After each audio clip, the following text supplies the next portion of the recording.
What's going on, campers? Chopsy Doodle here with a Cryptid Camp gameplay tutorial. We're going to kick things off by talking about the play area itself, and starting with the area itself being known as the region.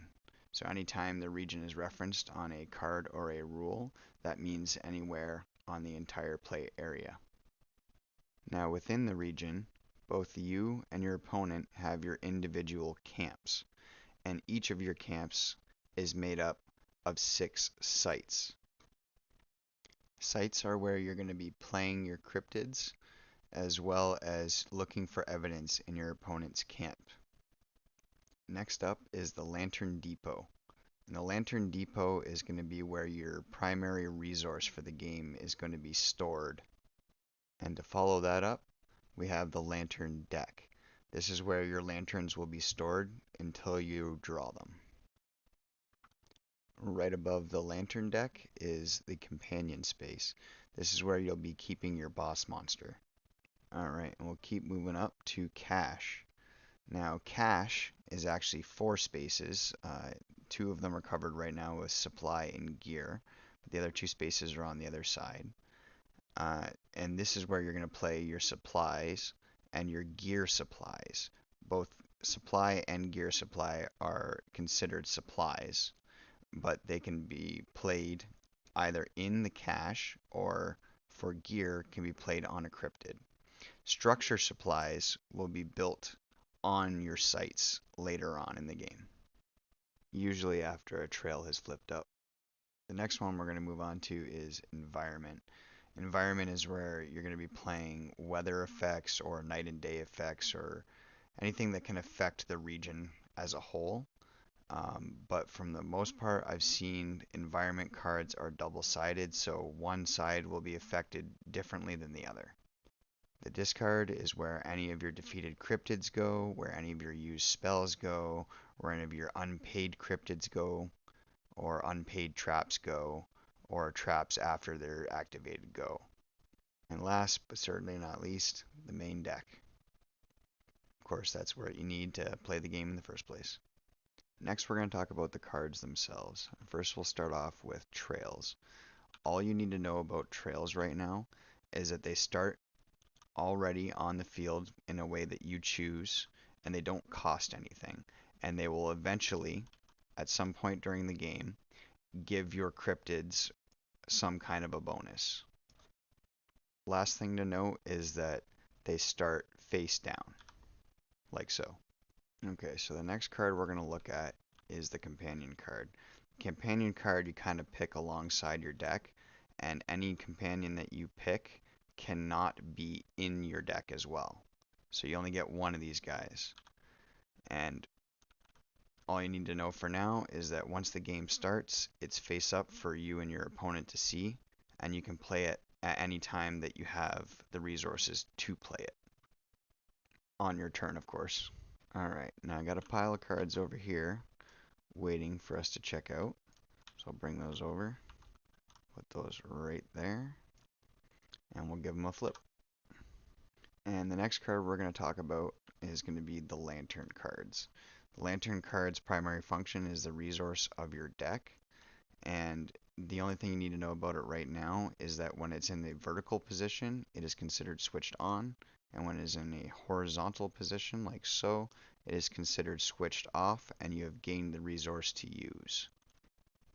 Next up is the cryptids themselves. They're going to be the main backbone of your deck, and going to do most of the heavy lifting, either in battling or getting the main objective done, which we will get to once we're done describing the cards.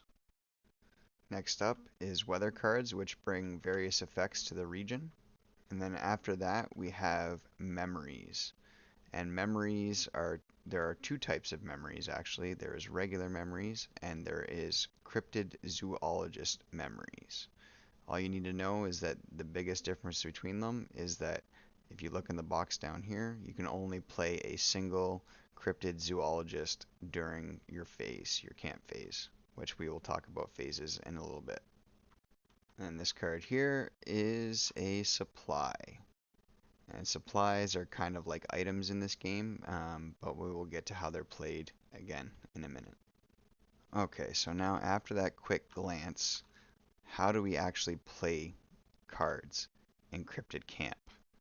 Well, first of all, that's kind of a loaded question because you can do more than just play cards in Cryptid Camp. You can also set cards, but we'll get to that in a second.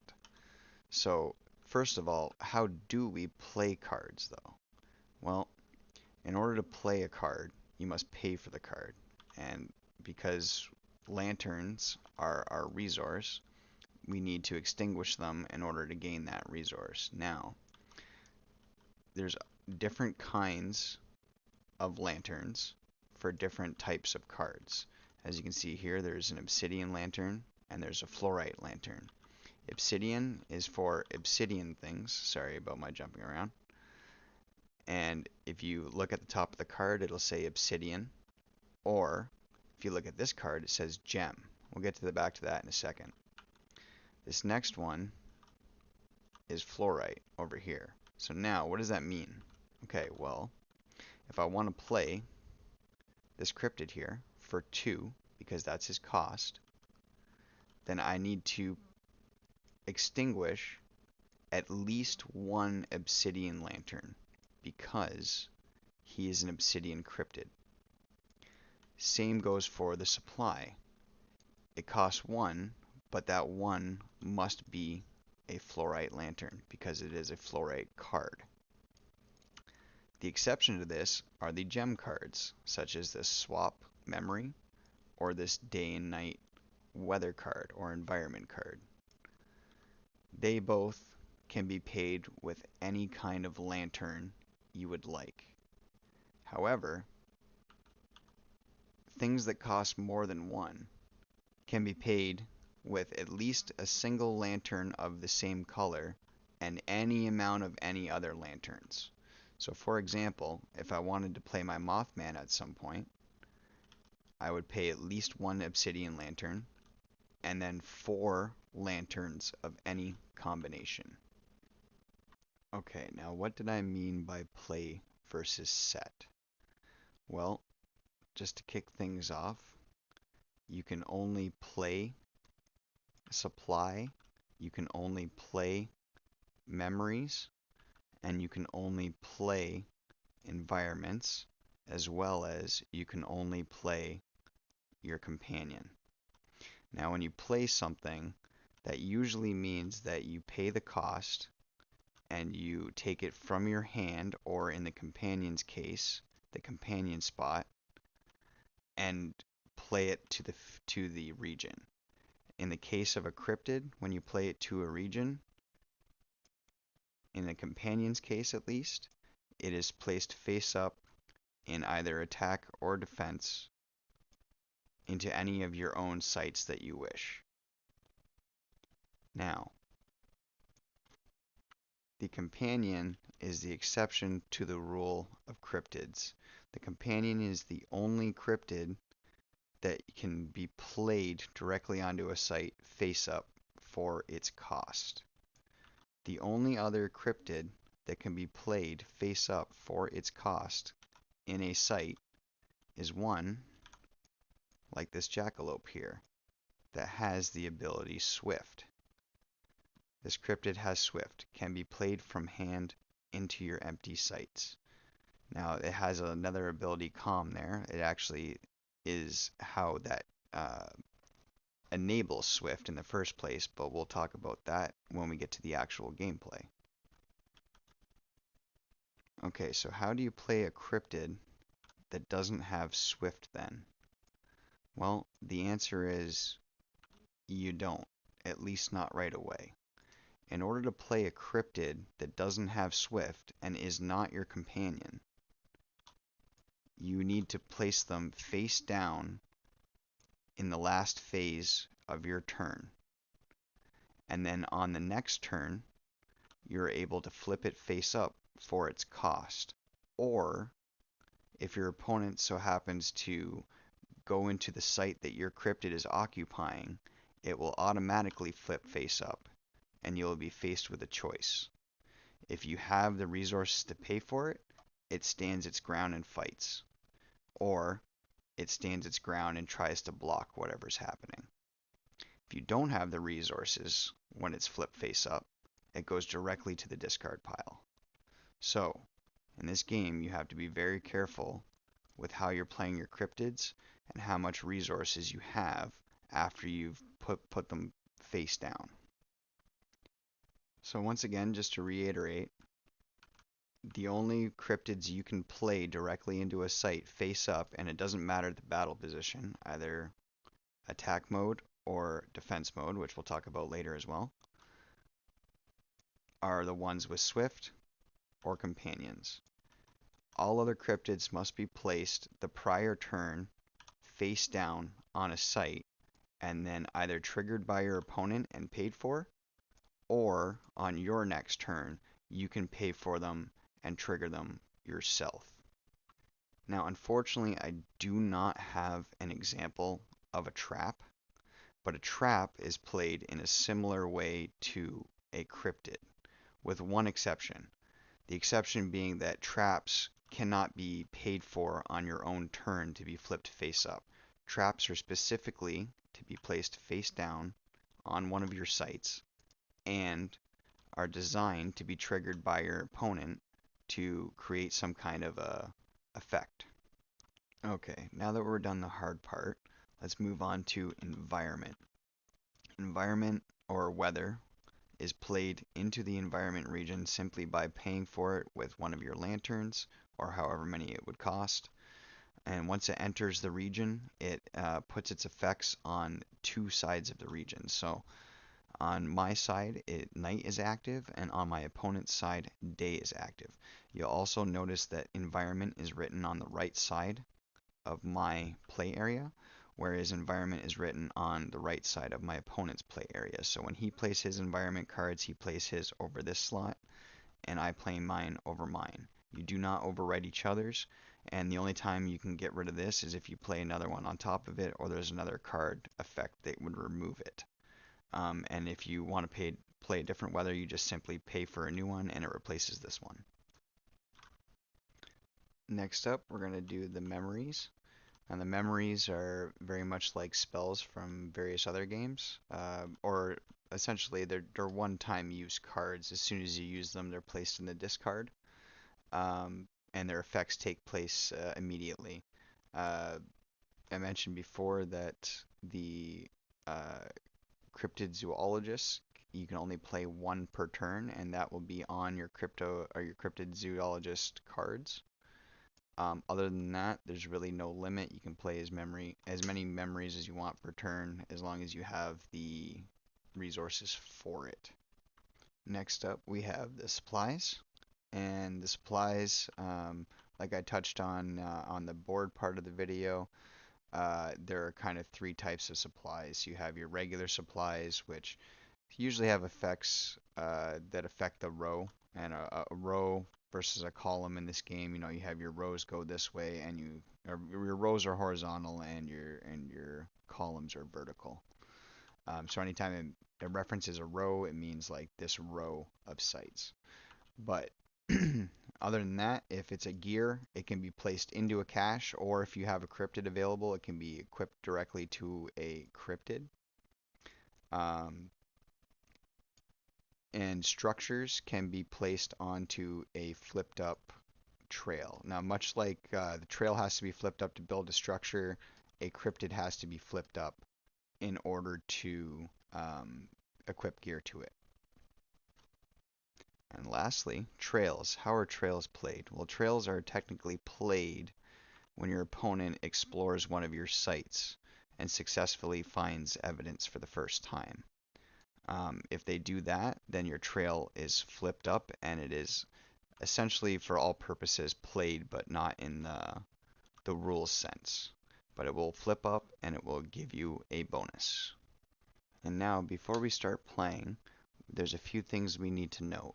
A trail inside of a site, regardless of whether it is face up or face down, does not count as an entity, nor does a trail with a structure built on it count as an entity. Now, why am I pointing this out? and what is an entity. Now, anytime that a card or a rule in this game references an entity, it means something that is on one of your sites that is not a trail or a structure on a trail. So what does that mean? Well, we've already talked about how we play cards. So based on that, what cards can be entities? Well, by the process of elimination, memories cannot be entities, nor can supplies. So that leaves two kinds of cards. Well, three kinds of cards, technically. We have their cryptids, we have our companions, and we have our invisible traps that exist, but I don't have an example of. Now, all of these, while in a site, okay, count as an entity. When something is in a site and is face down, it is known as a hidden entity, but an entity nonetheless. So if a card or a rule references entities in general, it could be referring to a face up or a face down entity within a site. If it's referencing a hidden entity, then that is only referencing face down entities within sites. Okay, so now we can get into some gameplay. But first, I'm going to have to clean up the field and put it as if we were about to start a game. Give me 1 second. Okay, now that you've sat down, first thing you do is you grab your deck, your lantern deck, your companion, and your 6 trails, and you're going to place them onto the board as such. Now the trails themselves, you will be picking where you want to place them, but just for time and because this is a demo game, I just randomly place them by shuffling them up and dealing them out. But as you learn your deck more and more, you're going to know exactly where you're going to want to place these.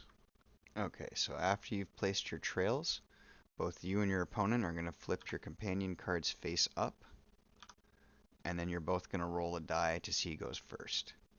But let's just say for argument's sake that I won the die roll, and we are going to go first. Now, Cryptid Camp has a thing called the first turn rule. And regardless of who goes first, after the dice is rolled and play is started, both players take their first lantern out of their deck and place it into their lantern depot.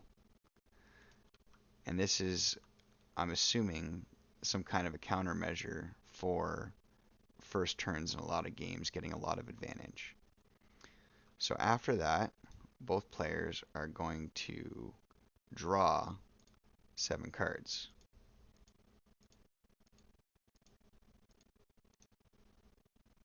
And we'll just flip over to the other side real quick.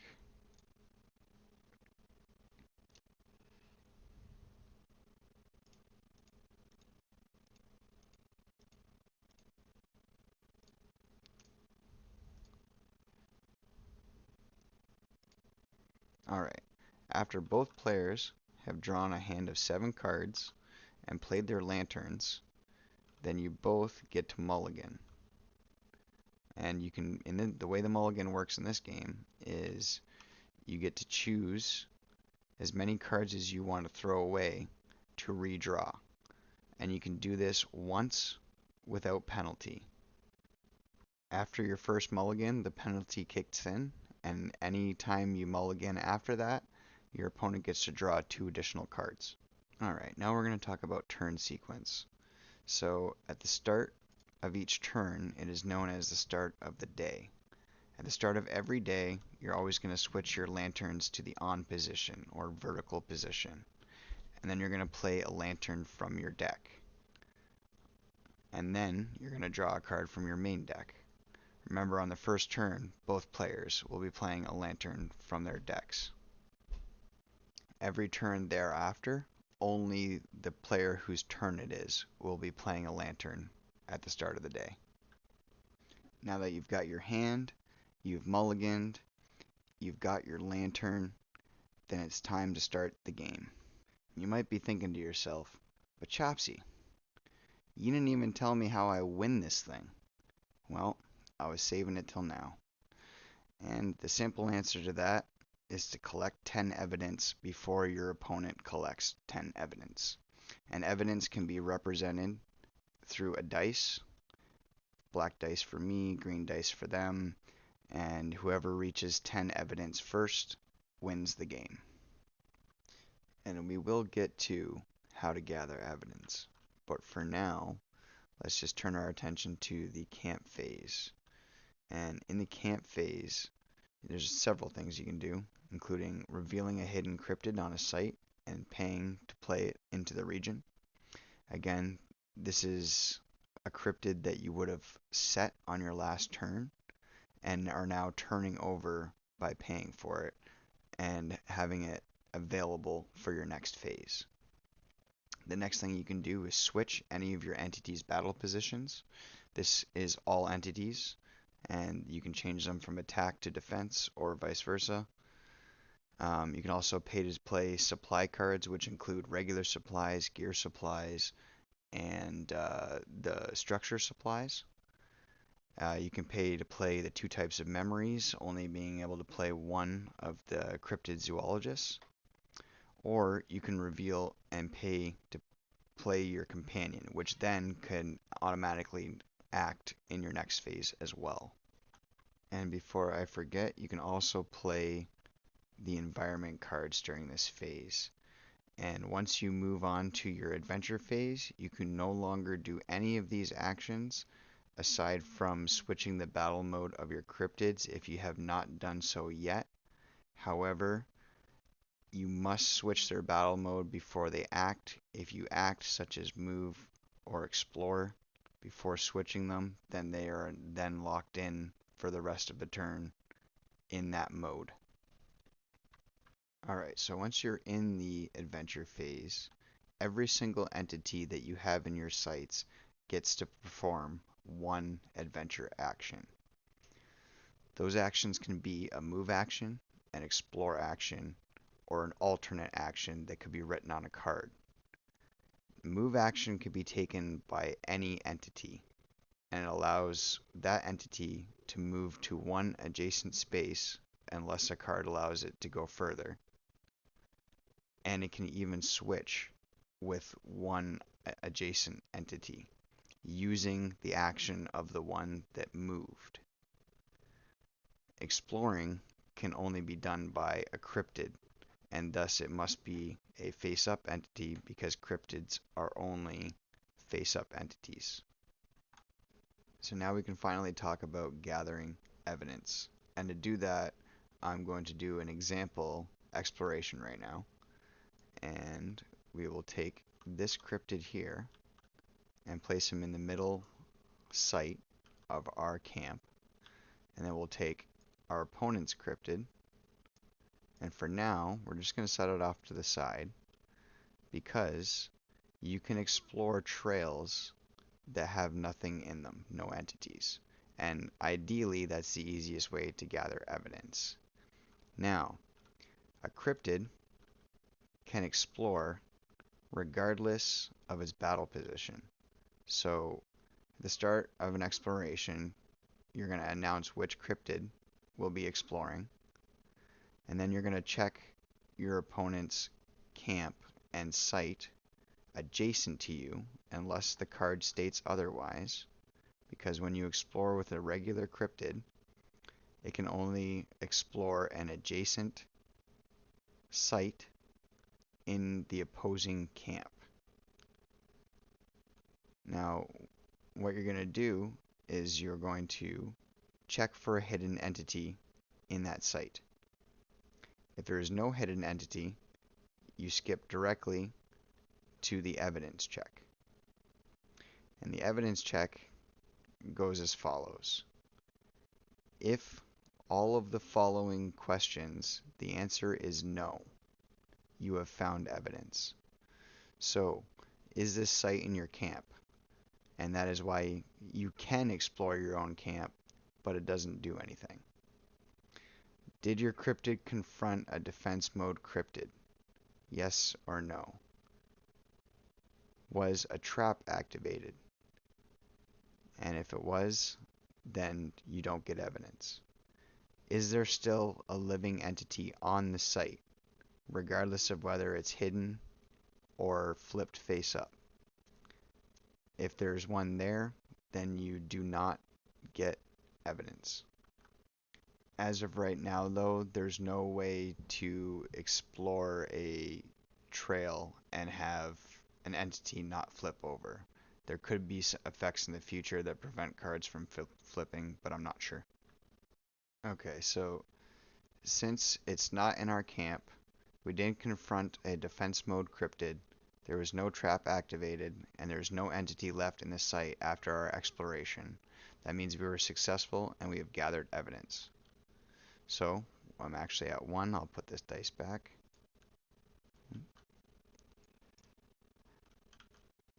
And we are now at 1. And what would happen after that is the trail check. Now, if the site has a face down trail and it isn't yours, flip it up, applying its effects. I just want to correct myself from earlier when I said that the trail only flips up if they gather evidence. I was actually wrong on that, and I will try and correct it at the start of the video if my editing skills are good enough. But for now, the trail check goes through, and the trail will flip up, giving its bonus to our opponent. In this case, giving Lapis Cryptids an additional 2 attack and 3 defense. And I'd just like to note that I could have explored with this guy in defense mode as well and still got the evidence, because all of the evidence checks still go through on an empty trail when you explore with a defense mode cryptid. Now that might not necessarily be the case with a trail that has an entity on it, and the reason for that is, of course, the 4th rule of is there still an entity on the site. Now what does that mean? That means that when you explore in defense mode, not only are you using your defensive stat when you're exploring, but defense is 0 offense. It's health only. If you're exploring in attack mode, then your attack is both your defense and your offense. Only attack mode cryptids can attack during an exploration, or if they are attacked during an exploration. If a defense mode cryptid is attacked, then it just takes damage and does not attack back.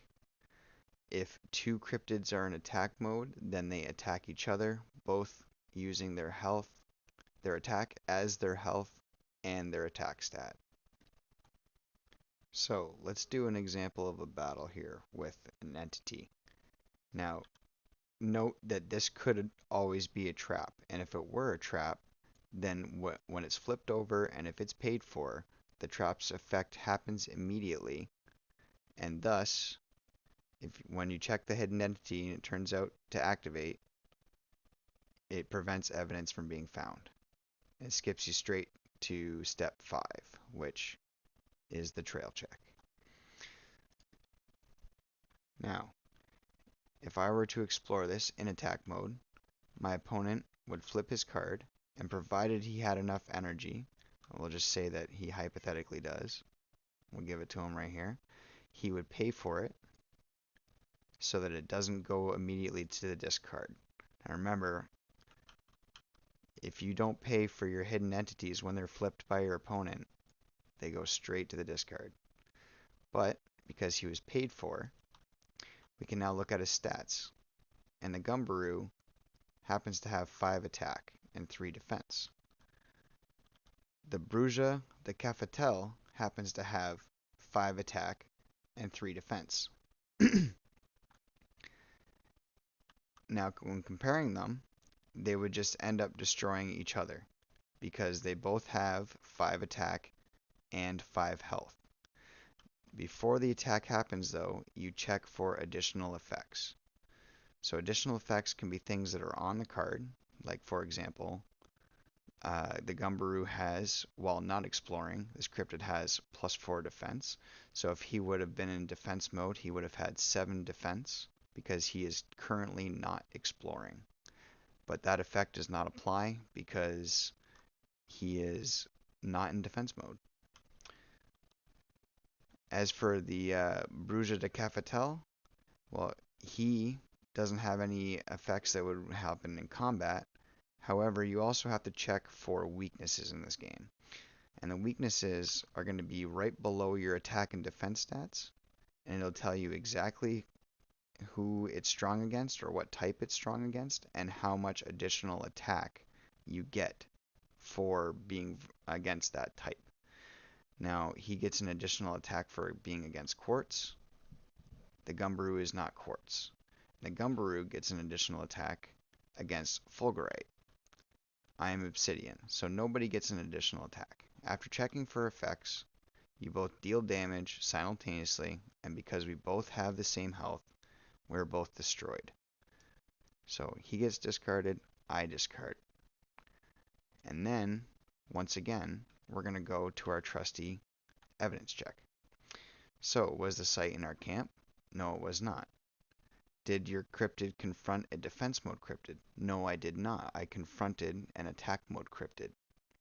Was a trap activated? No, it wasn't. It was a cryptid that was activated. Is there still an entity in the site? Well, no, there isn't, because it died. Now, mine died as well, but that doesn't matter. The evidence check doesn't care whether my cryptid has died or not. So that means that I have successfully gathered another evidence. And we go to the trail check step and flip the trail. Now, if we were to run that same scenario again real quick and put my guy in defense mode and his in attack mode upside down, and I were to explore in defense mode, he would flip up, pay for it, deal 5 damage to me against my 3 defense.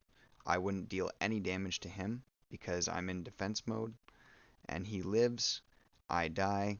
Evidence check finds that there's still an entity there, so I do not get evidence. The trail still gets flipped though. Now, if the roles were reversed here, if I was in attack mode and he was face down defense mode, which by the way, the cards are designed so that when you're in when you're in defense mode face down, it is the opposite way of your trails with the back, so it kind of keeps everything organized. So if I were to attack here, he would flip his face up, pay his cost in order to have him enter the region and become a defender. Now, he's not exploring, so his defense becomes 7. I cannot kill him because I only have 5 attack. He has 7 defense. I do no damage to him. He does no damage to me because he's in defense mode. And then when we check the evidence check, we confronted a defense mode cryptid, so we just don't get evidence. Again, if the trail is upside down, you still flip it. And last but not least, let's say hypothetically the Gumberoo did not have its ability here, and it was only 3 defense right now, and I were to attack it and destroy it because it only had 3 health, then it would go to the discard, and I would go to my evidence check, and unfortunately I encountered a defense mode cryptid, so even though I destroyed his cryptid and there's no entity left on the site, I still do not get to gather my evidence. And of course, after exploring, you flip the trail up. And that was gathering evidence, cryptid battles, and the adventure phase in a nutshell. Other alternative actions will be written on the cards themselves, and it'll instruct you exactly what to do with that alternate action. Last 2 things I want to note is that the companion cryptids and the swift cryptids can act in the adventure phase if they're played in the camp phase because they are placed face up. And in regards to exploration range, All cryptids have a base range of one adjacent square, unless noted otherwise. There is abilities in the game, such as flying and swimming, that alter the way your cryptid can explore. There's also digging, I believe, but the point is that it will be on the card if they have the ability, and it will tell you exactly how it alters their ability to explore. I can actually show you a quick example of this with Mothman here. He is a flyer, which means that he can explore the nearest diagonal site. Now, this does not extend his range in any way. However, if he were to be in the middle, that would mean that not only can he explore to the adjacent space, because it doesn't say he can't, but he can also explore the diagonal spaces from him as well. Okay, now that we got the battle and evidence and all of that over with, we can put these back in their decks, shuffle them up.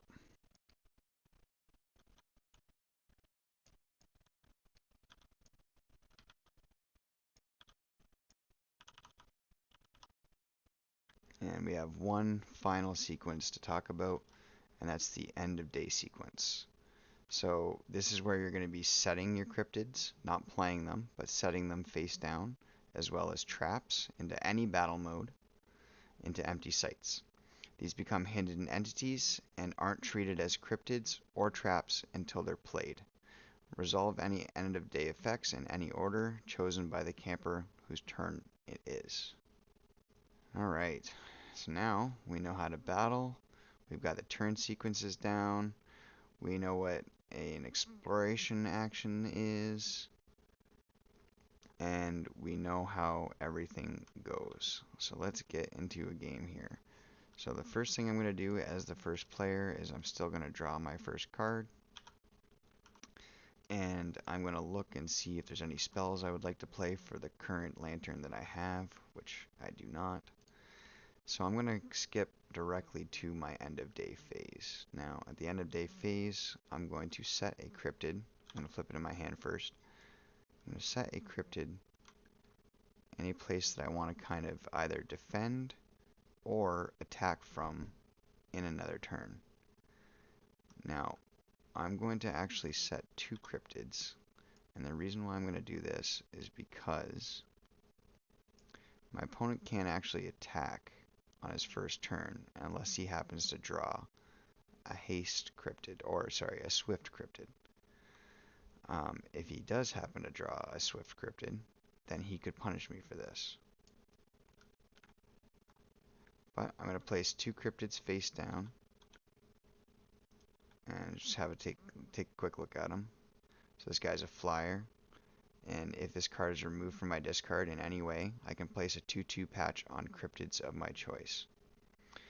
It has 4 attack and 1 defense and is good against meteorites, or like meteorite type. Now, the +2/+2 patch is something that we haven't mentioned yet, but that's what these dice are for. So the blue dice represent +1/+1 patches, and the red dice will represent -1/-1 patches. And what that does is it's simply a thing that you place onto your cryptid, which gives it a bonus or a negative depending on the patch placed. Alright, so I'll put those back. Now, both cryptids I played, one's got 3 attack, one's got 4 attack.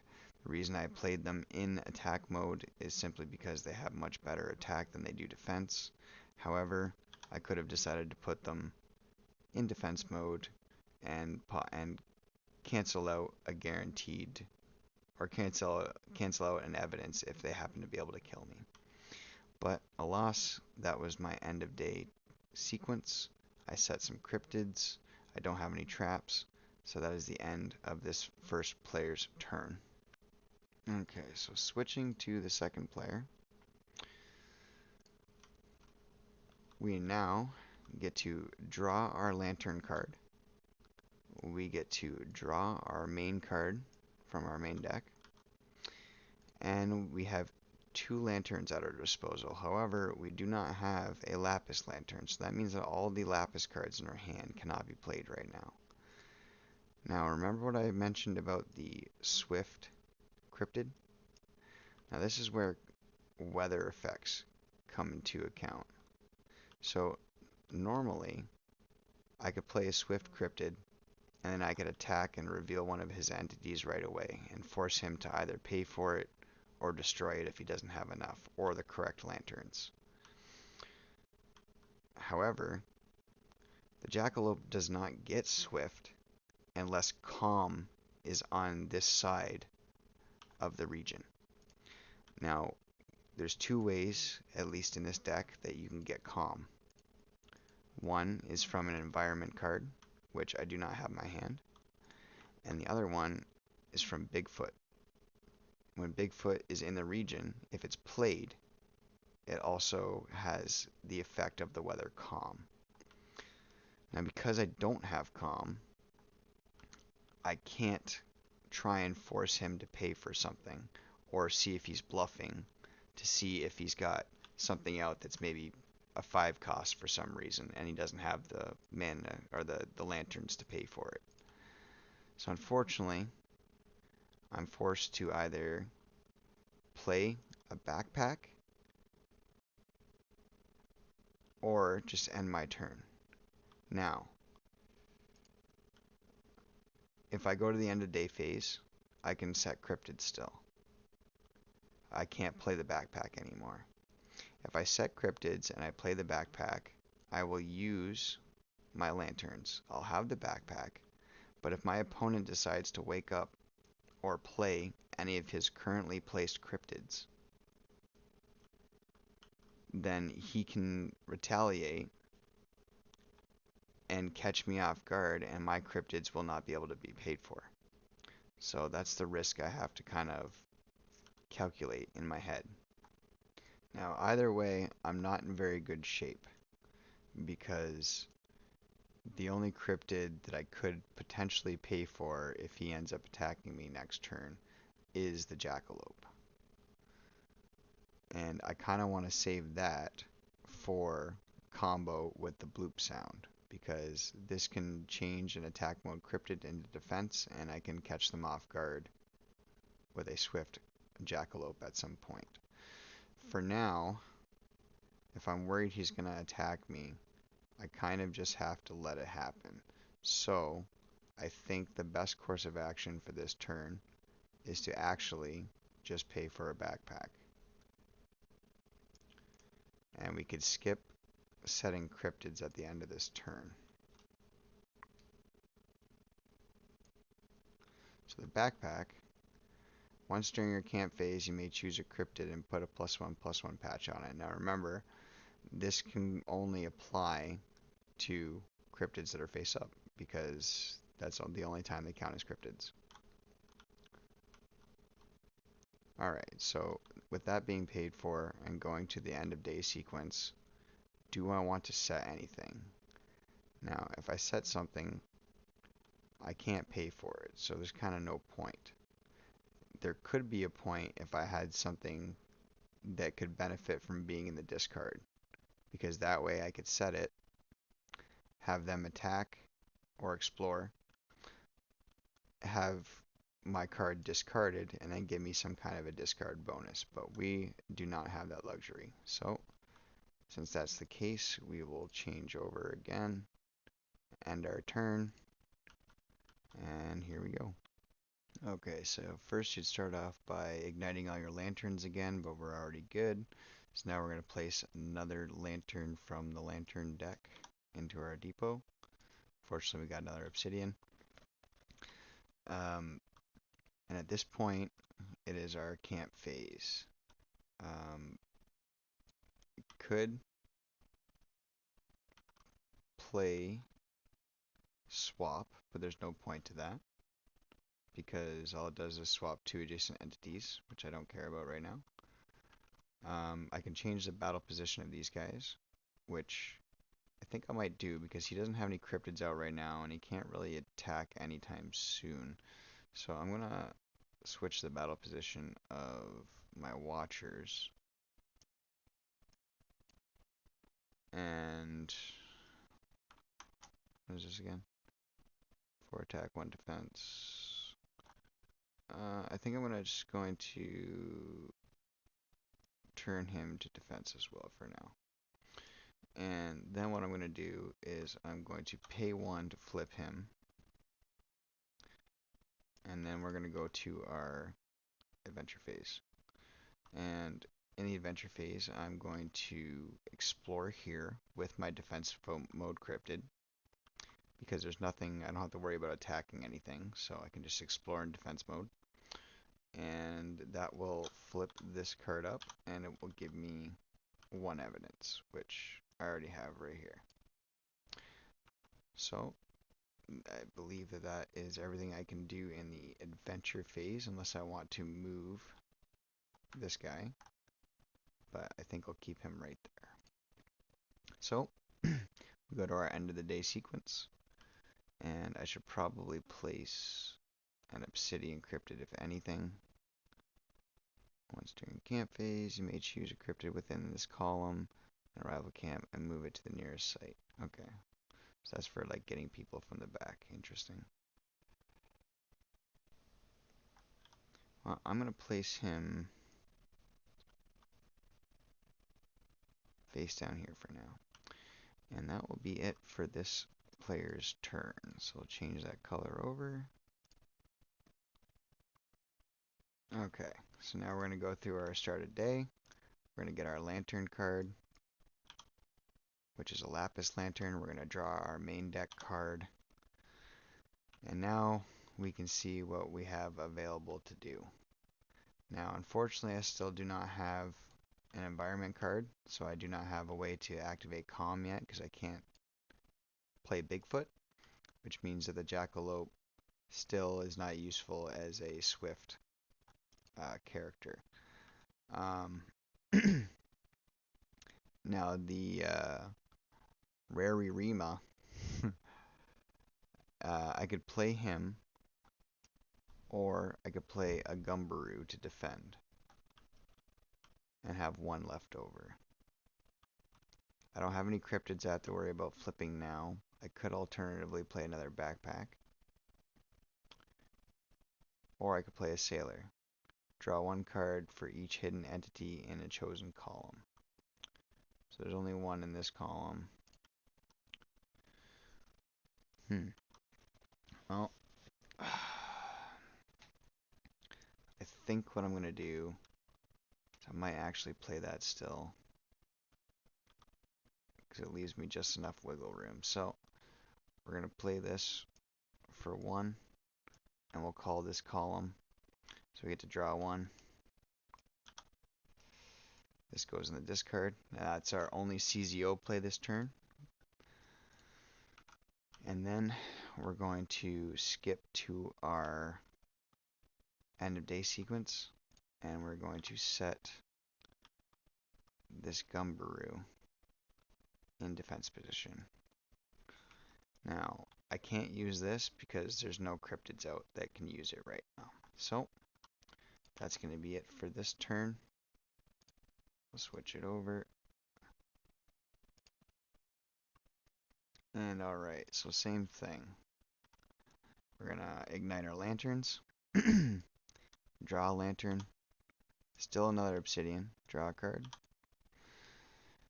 And now, we have to decide whether we're going to wake one of these guys up. We can change positions. We can move. So if I want to, I can use this hidden entity's move. But I can't do that until the adventure phase. But we could swap this with that and then have this still use its adventure action to go after whatever this is. And can we play anything? We could also alternatively just swap. And we can move this if we need to. But do we have any plays? It doesn't look like it. We have a skull cap. When a cryptid in this row is defeated, place as many bone patches on the supply. So we could play this, but that would make it so that we can't pay for anything we flip. So I think it's best if we just leave it like that for now. And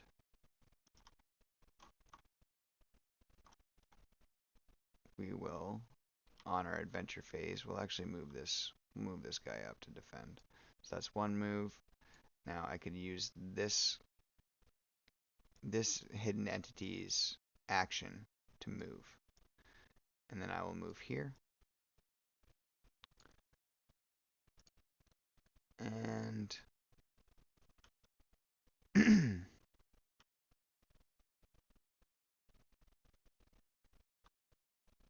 since he hasn't acted yet, I can still technically switch his battle mode.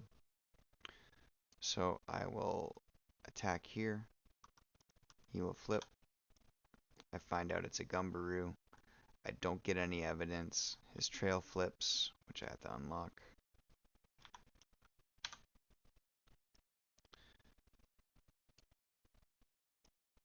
And nothing else happens. I don't take any damage. He doesn't take any damage. Well, he takes damage, but he doesn't die because he has more health than the damage that I deal. And he doesn't deal any damage because he's in defense mode. So, because I didn't get any evidence and there's nothing else for me to do, I go to my end of day sequence. And I could put down another cryptid. Alright. So now I can end this turn again.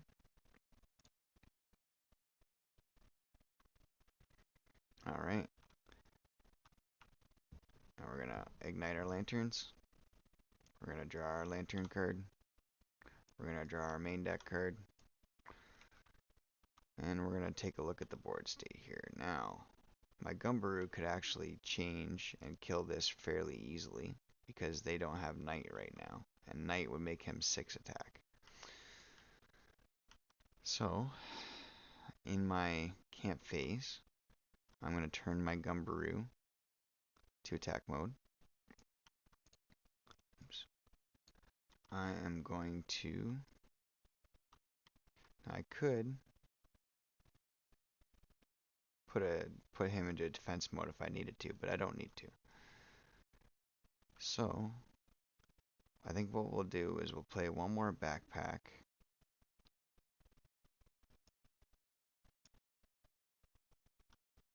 Actually, you know what? I think we'll save it. I think we need to get some more cryptids down. Backpack's pretty good with one right now. So, during the camp phase, we're going to put a +1/+1 on our Gumbaroo. And that is over here. And then we are going to go to our adventure phase. And we are going to explore. So we explore here. We encounter the Dark Watcher. He has 3 attack. I have 6 attack because of the patch. And he goes down. Now, because he's gone and he wasn't in defense mode, I get some evidence.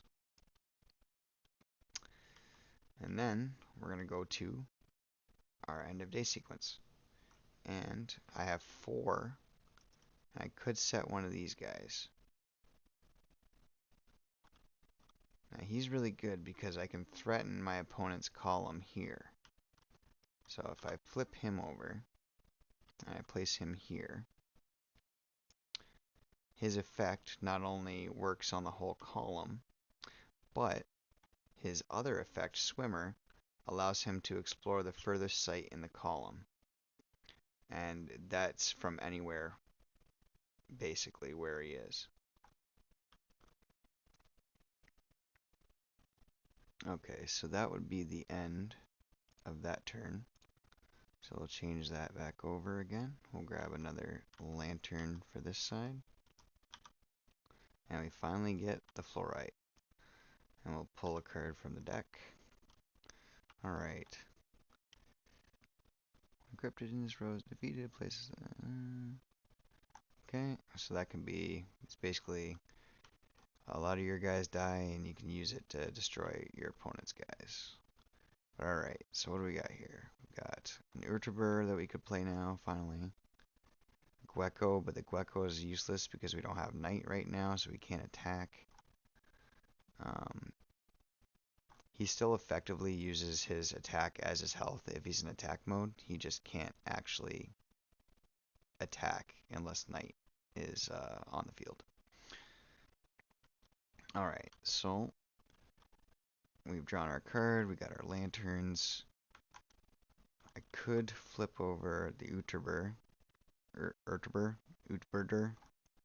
whatever it's called, and I could go here, but he is 6 attack and I have 4 attack. So I think the best course of action is maybe just to flip this guy.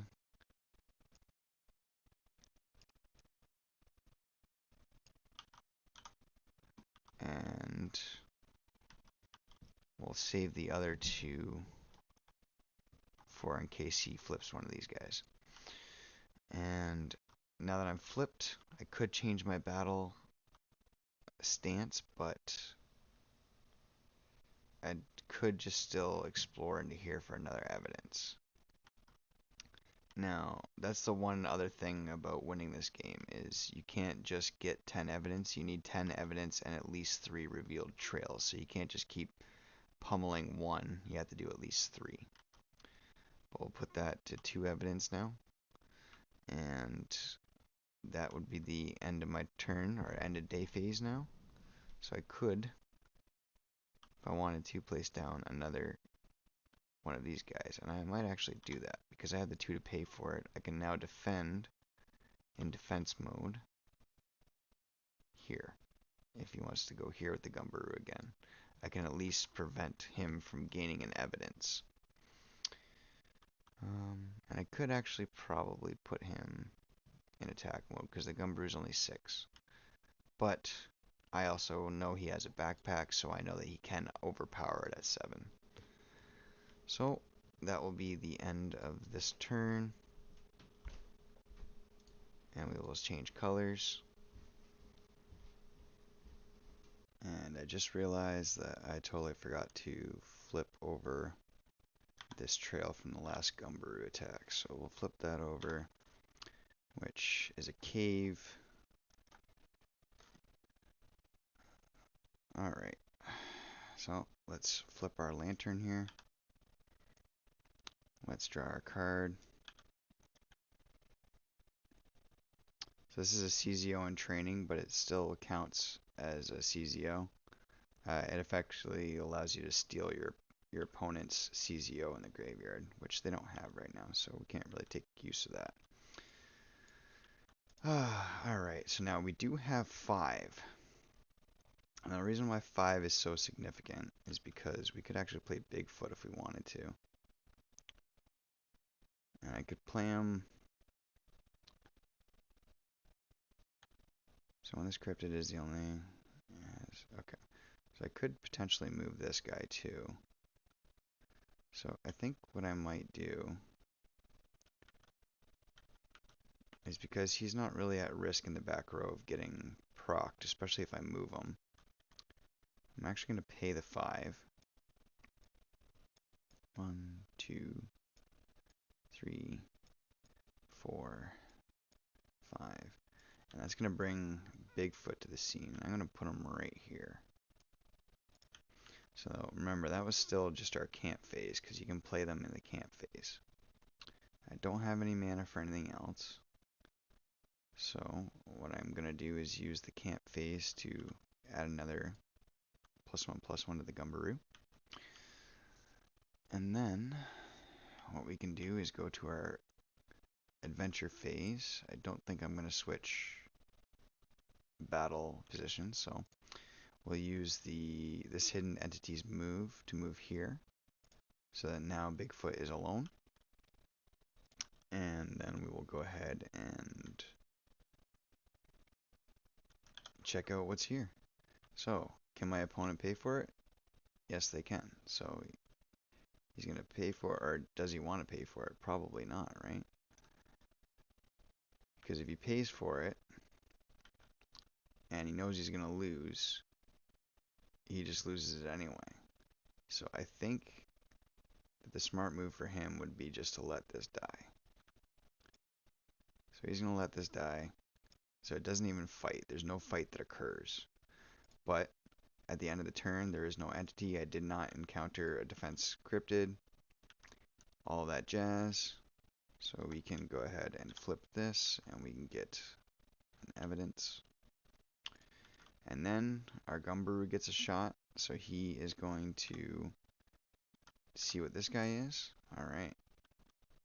So now, my opponent has a choice, and he's going to make the choice of paying 2. That way, this still dies because this has more attack than this has defense. But because he paid for it, I do not get an evidence. And actually, he was getting a bonus of +3 defense. So what did he have? He had 6. But I had 7 attack. So luckily, he was able to beat me. Or luckily, I was able to beat him. No evidence for that, though. So we're going to go ahead and change turns. Alright, we're back. See if I can do it this way. No, it doesn't work that way.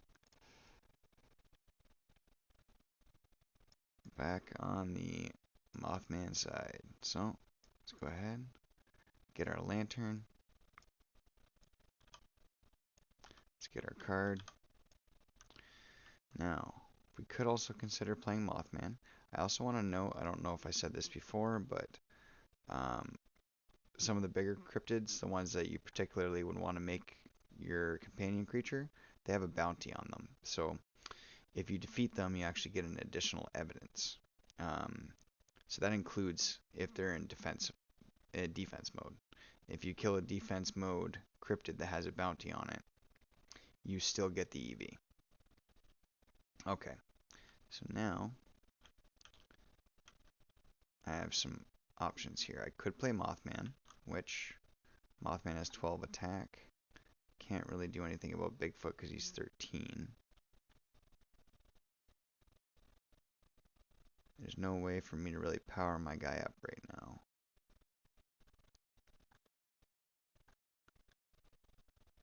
So, I don't think I want to risk him right now. Now this guy, if it was night, would be 9 attack, which would be nice.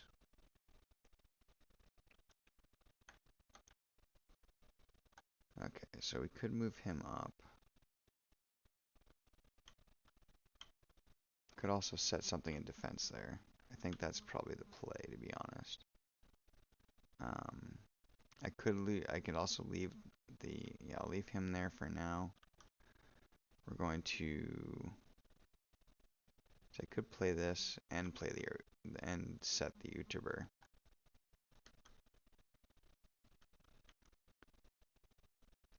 So I think we'll do that. I think we'll play the Skullcap.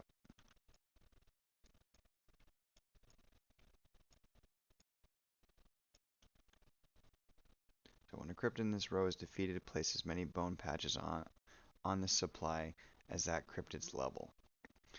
Once during your camp phase, you may remove X bone patches on the supply to defeat a chosen level X cryptid. And level is just the same as their cost. Okay, so that's played. I am going to go to my end of day sequence. I'm going to flip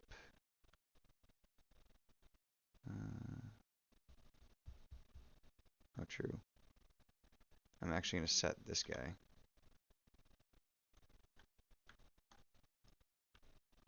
And I'm going to set him here. So he's not exactly reachable yet.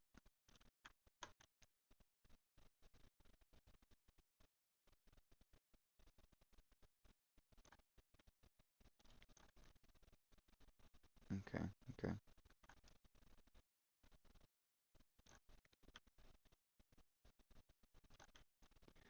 Alright, so since I really don't have much to do, I've set a cryptid already.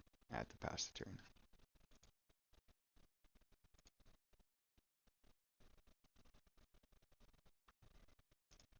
Alright, so once again, we're going to restand or reignite all of our lanterns.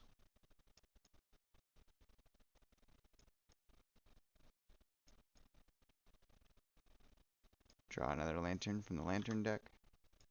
Draw another card. And now we have calm in the region. And that's huge because that means that our jackalopes can be played and attack on the same turn. So with that being said, I'm actually going to pay for a jackalope. And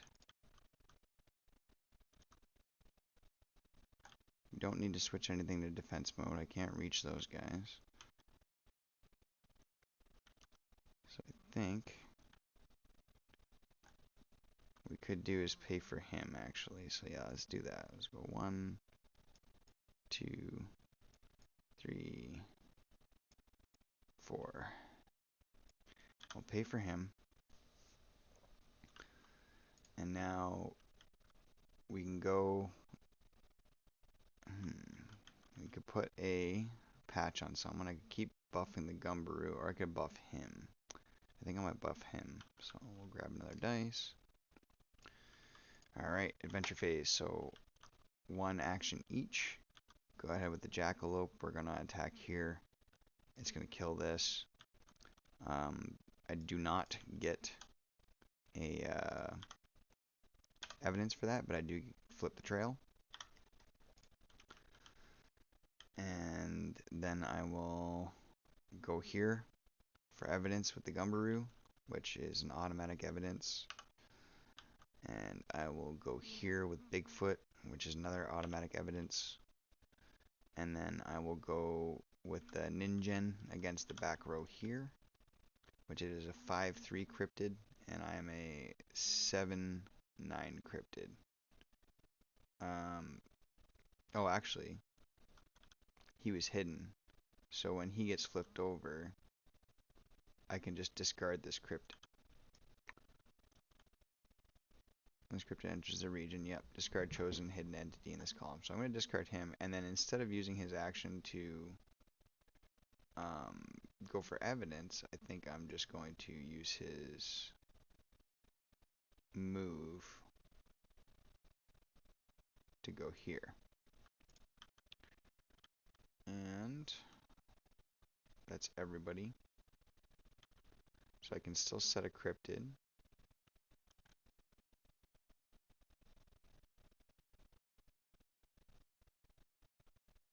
Alright, I'm going to set this guy right here in attack mode. Actually, I'm going to set him in defense mode.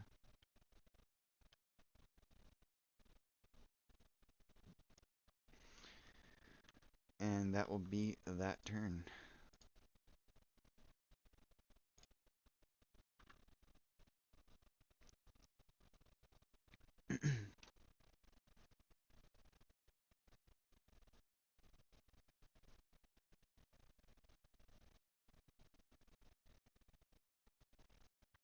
Alright, now before we start this turn, I believe we lost a guy here, and I just wasn't keeping track of it because it's hard to keep track of 2 things at once. But when a cryptid in this row is defeated, place as many bone patches on this supply as the cryptid's level. So it was a 2 that was in this row. So we're going to put 2 bone patches on here. And then we're going to go ahead and start our actual turn now. So we can ignite our lanterns.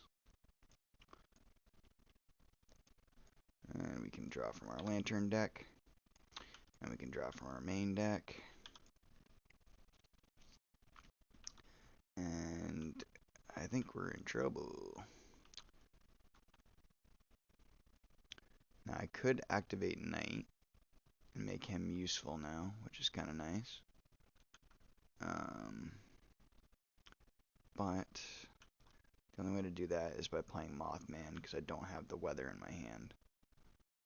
So I think what I have to do, unfortunately, is I'm going to set this face down. I'm just going to skip straight to my set face, and I'm going to set that face down. And I'm going to set this face down, and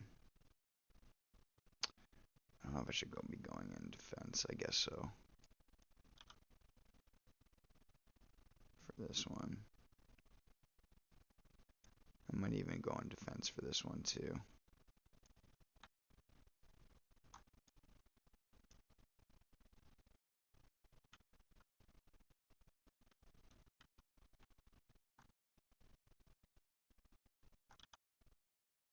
I'll put this one in attack.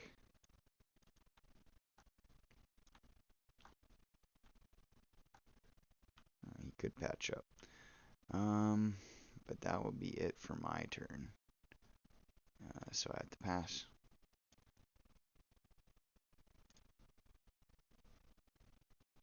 Alright. So on this side, we're gonna take that down. Reignite our lanterns. Get another lantern. Grab a card from the deck. I don't think they have CZOs. No, hasn't played a CZO yet. So, can't use those cards because they're useless. I do have a Jackalope, but I don't have a front row to put him in. I have this guy, which would have been able to force. Actually, he still can. So I could force his back row up if I want. So we also have this guy. But I think what I'm going to do is I'm going to play another backpack. And we'll play it down here. Oh, it doesn't matter as long as I have, just in case I have row stuff. But as long as I have one of each row available. Okay, so I got two backpacks. We'll use one on the Gumbaroo. We'll use one on Ninja. I will pay the cost of this. So that's 3. 1, 2, 3. That flips up. And I can swap these guys. So I will do that. And then I can swap his battle position.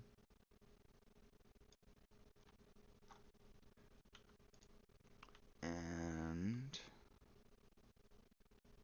we will go to exploration phase. So on the exploration phase, or sorry, on the adventure phase, I'm going to move with him so that he gets powered up for being alone. And then I'm going to attack with the Jackalope here. So let's see what this is. This is a mummy. It's got 5 plus 2, so it's 7. And unfortunately, I get obliterated there. So I'll toss that in there. Alright, no evidence, and I die. I'm going to attack here, 5, 6, 7, 8. Against 7. No knight. And I beat him anyway, so... Well, I wouldn't have beat him. It would have been, It would have killed me if he had knight. So, I do kill him, and I do get an evidence. And we're going to go with Bigfoot here. And he gets killed. So another evidence. And then we have Ninja. I'm going to explore back here. So unlock that. And that's a free evidence right there. So that puts us at 7 evidence. Getting real close to closing out the game here. I'm going to put this guy here. And we're going to put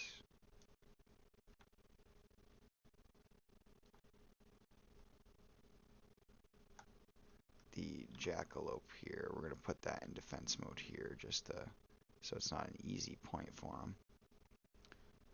And I believe that is this turn. So I'll change it over.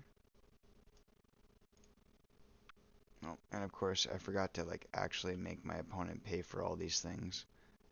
Because, yeah, again, remembering 2 people at once, but he had the 6, to pay for everything that I flipped. So he could have paid for them all. So yeah, we'll just assume that he did. It's 2, 4, and 6. But yeah, start with not a lantern card. Start with get another card here. Okay, here we go. Draw one card for you. Here we go. Alright, so we're going to play this. Spiritualist. And it's one for every cryptid in my discard. So 1, 2, 3, 4, 5, up to a maximum of 5. I get to draw 5 though, which is insane.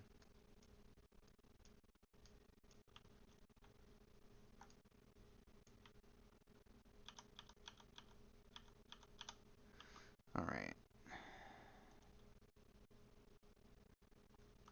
Now that was a CZO, so we don't get any more CZO plays.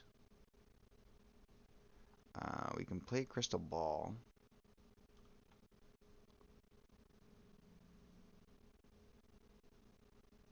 Hmm.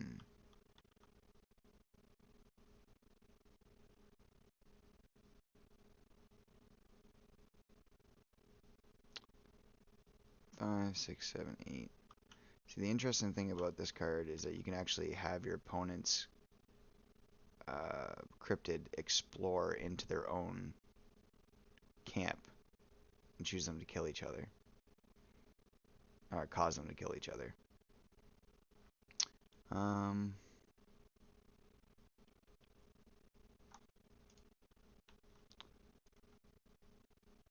what's the Skull Cup do? When Cryptid is rogue. Okay, it's the same things I have.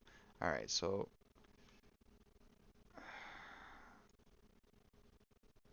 we could play the Crystal Ball. I'll put that up there.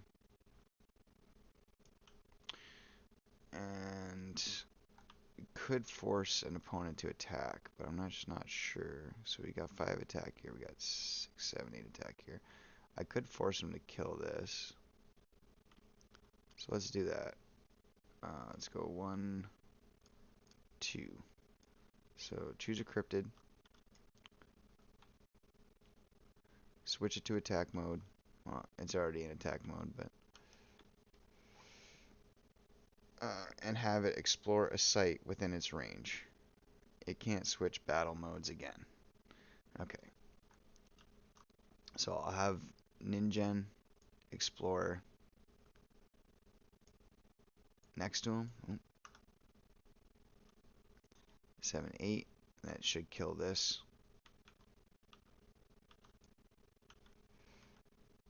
And then that goes to the discard. And then I think we can just set a cryptid if we need to. Or we could play another Skull Cap. But I think we should hold it just in case. So what we could do is use our adventure to move. And then we'll go to our end of day phase and we will flip that over first. Gotta get used to that habit. And then we will defense mode that.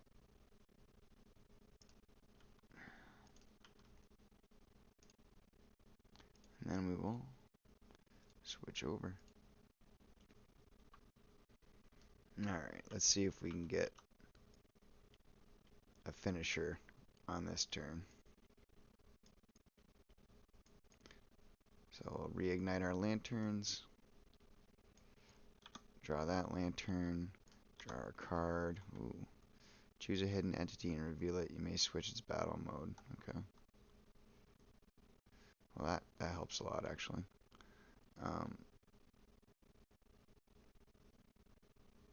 So this is just a memory. And this is attack 2 defense. Okay.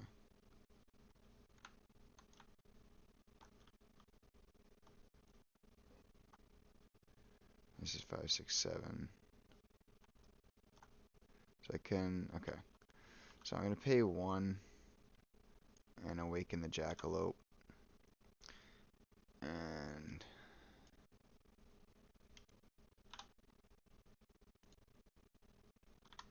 then what we can do is is this? We could pay 3 for that. We're gonna pay 1 for this for sure.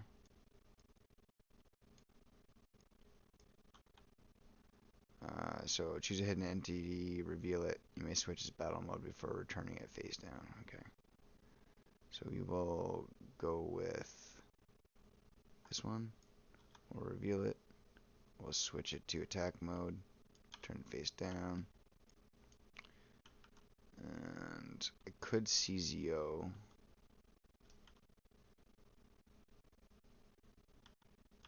Sure, why not? Because I have two creatures in my discard.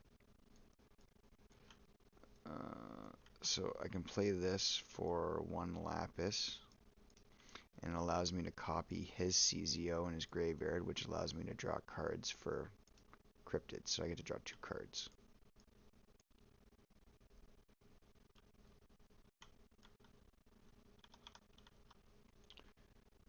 And get a single Sam. Okay, cool.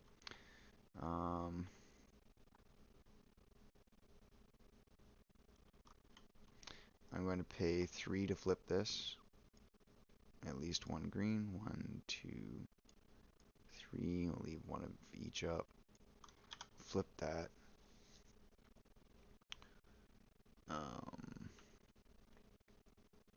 I only need 3, so I could probably actually win right now.